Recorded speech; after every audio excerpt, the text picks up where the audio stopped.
अब तक हम पढ़ चुके हैं कि धूमकेतु किससे कहते हैं। धूमकेतु क्या है? धूम का अर्थ है धुआं, केतु का अर्थ है पताका। तो आकाश में धुएं के पताका को जब हम देखते हैं तो उसको हम धूमकेतु कहते हैं। आकाश में यदि धुएं का जैसा मतलब धुएं का पताका जैसा दिखे तो उसको हम क्या कहेंगे? धूमकेतु।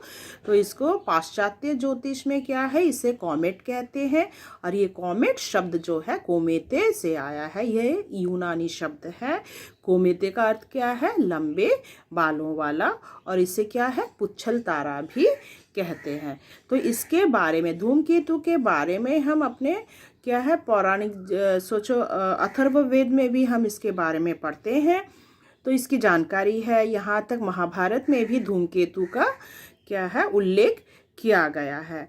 तो धूमकेतु क्या है के बारे में पहले भी बहुत सारे जगह हम देखते हैं इसके बारे में उल्लेख है। यहाँ तक वृहत संहिता में भी, यानी वराह मिहिर द्वारा रचित जो वृहत संहिता नामक ग्रंथ है उसमें भी धूमकेतु के बारे में उन्होंने चर्चा की है और उसके बारे में जानकारी भी दी है।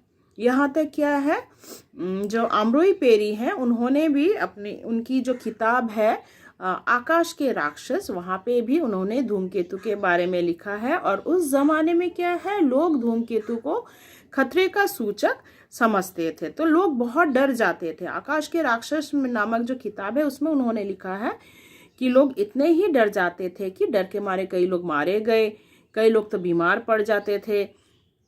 पर उसके बाद जो है हमारे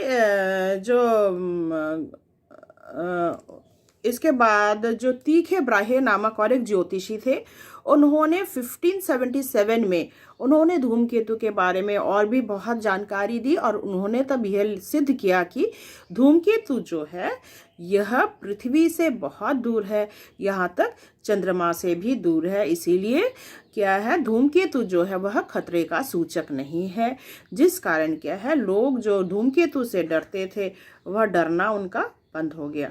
ठीक है, लोग अब समझ गए कि हाँ धूमकेतु से कोई खतरा नहीं है। तो ये किसने कहा था? तीखे ब्राहे ने यह सिद्ध किया था कि धूमकेतु जो है वह पृथ्वी से बहुत दूर है। तो उसके आगे हम पढ़ेंगे। आप लोग पृष्ठ संख्या 52 खोलिए तो वहाँ पर देखो नेक्स्ट जो है पैराग्राफ, आइजक न्यूटन जो है कि एक मित्र थे एडमंड हेली। आइजक न्यूटन का तो नाम आपने सुना होगा, गुरुत्वाकर्षण की खोज की थी। तो यहाँ पे उनके ही दोस्त थे जिनका नाम था एडमंड हेली। तो एडमंड हेली का जन्म किस साल हुआ था? 1656 और मृत्यु उनकी हुई थी 1742 ईस्वी में। तो इसको आप अंडरलाइन कर लेना। न्यूटन के गुरुत्वाकर्षण सिद्धांत के प्रकाशन में हेली का बहुत बड़ा हाथ था। तो आइजक न्यूटन ने जब गुरुत्वाकर्षण का जो सिद्धांत उन्होंने लिखा था तो उसमें हेली जो है उन्होंने उनका बहुत साथ दिया था। धूमकेतुओं का अध्ययन करते हुए हेली इस परिणाम पर पहुंचे कि, तो उन्होंने किस परिणाम पर पहुंचे कि ग्रहों की तरह धूमकेतु भी हमारे सौर मंडल के सदस्य हैं। तो क्या है अन्य ग्रहों की तरह क्या है ये जो धूमकेतु है वह भी हमारे ही सौर मंडल के सदस्य हैं और ये सूर्य की परिक्रमा करते हैं। तो उन्होंने क्या सिद्ध किया कि धूमकेतु जो है वह हमारे सौर मंडल का ही अंश है और वह क्या है इस सौर मंडल की परिक्रमा मतलब सूर्य की परिक्रमा करते हैं। जिस प्रकार बाकी प्लैनेट्स जो हैं वे सूर्य के चारों तरफ क्या है परिक्रमा करते हैं, उसी प्रकार धूमकेतु भी जो है वह क्या है सौर मंडल का सदस्य है और सूर्य की परिक्रमा करते हैं। चूंकि पुराने जमाने में धूमकेतुओं को विनाशक समझा गया था। पुराने ज़माने में मैंने पहले ही कहा था ना कि मतलब जहाँ पर अमरोई पेरी ने भी लिखा था कि धूमकेतु को क्या है खतरे का सूचक समझा जाता था, विनाशक समझा जाता था। यहाँ तक महाभारत में भी लिखा गया कि जब धूमकेतु पुष्य नक्षत्र के पार पहुँचेगा तो महाभयंकर युद्ध होगा, तो उसको एक खतरे का सूचक ही समझा जाता था। तो इसीलिए पुराने ग्रंथों में यह जानकारी मिल जाती है कि आकाश में किस समय धूमकेतु दिखाई दिए हैं। तो कब कब धूमकेतु दिखाई दिया, किस साल दिखाई दिया, तो इसके बारे में हम अगर पुराने ग्रंथ की खोज करते हैं तो वहां पर उसमें हम क्या है धूमकेतु के बारे में जानकारी हासिल करते हैं। हेली ने इस पुरानी जानकारी का अध्ययन किया। तो हेली तब क्या करते हैं, ये जो पुरानी जानकारी है इसका अध्ययन करते हैं। उन्होंने जाना कि देखो, तो जब उन्होंने पुराने ग्रंथ जो है उनके बारे में उन्होंने जब जानकारी हासिल की तो उन्होंने देखा कि सिद्ध किया कि 1531 में धूमकेतु नजर आया था। उसके बाद क्या है 1607 में भी धूमकेतु नजर आया था। तो इन दोनों के बीच में क्या है 1602 के बाद 1682 में उन्होंने स्वयं एक धूमकेतु देखा था। उन्होंने स्वयं किस साल धूमकेतु देखा था, 1682 ईस्वी में। तो इस प्रकार उन्होंने सिद्ध देखा कि अरे भाई हर 76 साल में 75-76 साल की अवधि में क्या है धूमकेतु के बारे में मेंशन किया गया है। तो उन्होंने तो खुद किस साल देखा था, 1682 में। तो मनुष्य जो है अपने जीवन में एक धूमकेतु तो जरूर देख सकता है। अगर किस्मत रहा तो 2 भी धूमकेतु देख सकते हैं। अगर लंबी उम्र है तो वह इंसान 2 धूमकेतु भी आराम से देख सकते हैं, उससे ज्यादा नहीं।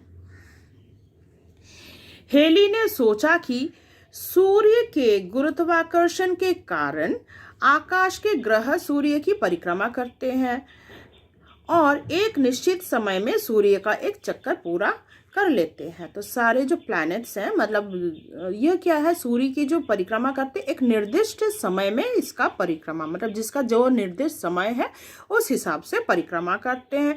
इस प्रकार धूमकेतुओं को भी एक निश्चित समय में सूर्य का एक चक्कर लगा लेना चाहिए। तो इसका मतलब क्या है, यदि धूमकेतु जो है वह क्या है, उन्होंने तो कहा था ये क्या है, उन अन्य ग्रह उपग्रह के समान धूमकेतु भी क्या है हमारे सौरमंडल का सदस्य है।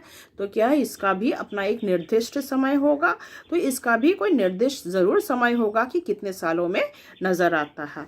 इसका अर्थ यह हुआ कि एक निश्चित समय के बाद वही धूमकेतु पुनः आकाश में दिखाई देना चाहिए। तो फिर क्या है, ये जो धूमकेतु अब फिर से दिखाई देना चाहिए। तो उन्होंने हेली ने क्या देखा, 1531 मतलब स्टडी किया। जब उन्होंने जब देखा तो 1531 में धूमकेतु के बारे में चर्चा है, 1607 में है, उन्होंने स्वयं 1682 में देखा।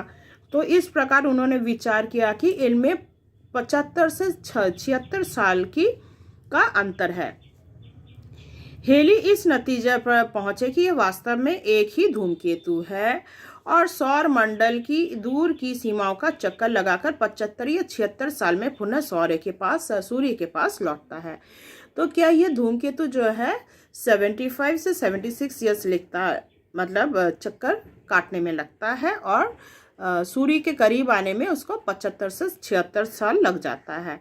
उन्होंने लिखा, और उन्होंने यह भी लिखा कि यदि मेरी बात ठीक है, तो यदि मैं ठीक बोलता हूं तो 76 साल बाद, मतलब अगेन 76 ईयर्स बाद ये धूमकेतु नजर आएगा इन द ईयर 1758। तो अगला जो धूमकेतु है, अगर मैं ठीक बोलता हूं तो नेक्स्ट धूमकेतु 1758 में यह धूमकेतु पुनः प्रकट होगा।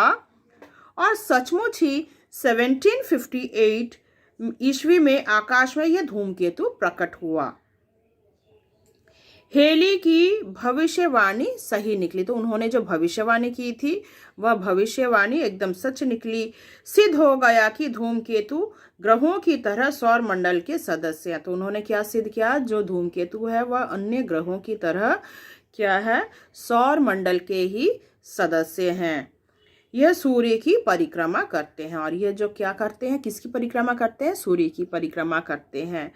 लेकिन स्वयं हेली अपनी भविष्यवाणी सच होते नहीं देख पाए, क्योंकि उनका तो देहांत क्या है 1742 में हो गया था। इसीलिए उन्होंने जो भविष्यवाणी की थी कि 1758 में धूमकेतु नजर आएगा, वे देख नहीं पाए। उनकी मृत्यु 1742 में हो गई थी। आज हम धूमकेतु को हेली का धूमकेतु कहते हैं। इसीलिए क्या है, ये जो धूमकेतु हम देखते हैं इसे हम क्या नाम दिए हैं, हेली का धूमकेतु। हेली का धूमकेतु पिछली बार 1910 ईस्वी में प्रकट हुआ था। तो पिछले बार कब प्रकट हुआ था? 1910 में यह हेली का धूमकेतु प्रकट हुआ था। यह धूमकेतु नेपच्यून ग्रह की कक्षा के परे जाकर करीब 76 साल बाद पुनः सूर्य के समीप पहुंचता है। तो 1910 में उन्होंने मतलब हम जो हैं कहते हैं कि धूमकेतु फिर देखे थे। फिर इसीलिए 1986 में पुनः यह धूमकेतु प्रकट हुआ। तो 1910 में धूमकेतु प्रकट हुआ था, उससे फिर 76 साल बाद क्या है 1986 में भी यह धूमकेतु प्रकट हुआ। तो क्या है, इसकी अवधि कितनी साल है? 75 से 76 ईयर्स। तो आशा करते हैं यहाँ तक आपको समझ में आया होगा। बाकी जो है मैं आपको पार्ट 3 में समझाऊंगी। धन्यवाद।